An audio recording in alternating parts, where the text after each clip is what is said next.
Jotelo mopogore opogore mano yore ik mar Raila Odinga opoe kaka jal mano kelo lokruok e pacho ka. Jotend migepe Musalia Mudavadi kod jatend Wiper Kalonzo Musyoka oyudo thuolo mar timo ne Raila Odinga ma giduto ne giseyudo kinde mar tiyo godo kanyakla kane pod ongima.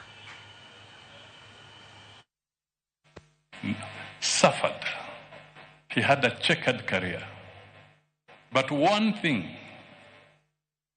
Raila never allowed the history to hold him prisoner. He never took his challenges as a life sentence. He stood up, walked, and moved further. We are here because Raila lived in this country. He was a brother. The pain of it all, the struggle for justice and truth, and the fight against corruption. We called you Joshua. We never got to Canaan. There were indeed crocodiles across the river Jordan, as we used to say. Lakini, I've seen in the printed program, you even paraphrase the late Martin Luther King. You've been to the mountaintop. You've seen the promised land. And you may never get there with us. But we have to get there on your behalf. I give you my pledge. Those values you stood for. The tears, the pain of a stolen election, as my brother Jim Orengo has said, elaborated.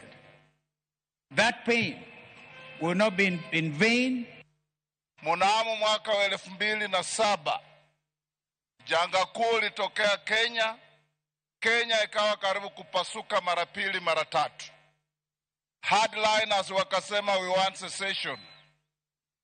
Hiyo inji ikafichua ushujaa wa baba. Akaketi na mpinzani wake mkuu Mheshimiwa Mwai Kibaki, na wakaleta amani ambayo imedumu nchi yetu. He fought a strong fight, but he remained loyal to this country.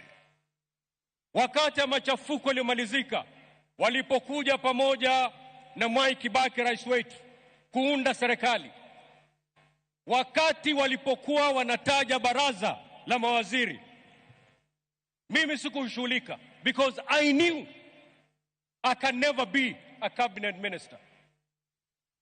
Lakini la ajabu, wakati niko kwangu nyumbani naangalia runinga, wakati mawaziri wanatajwa, my name popped up.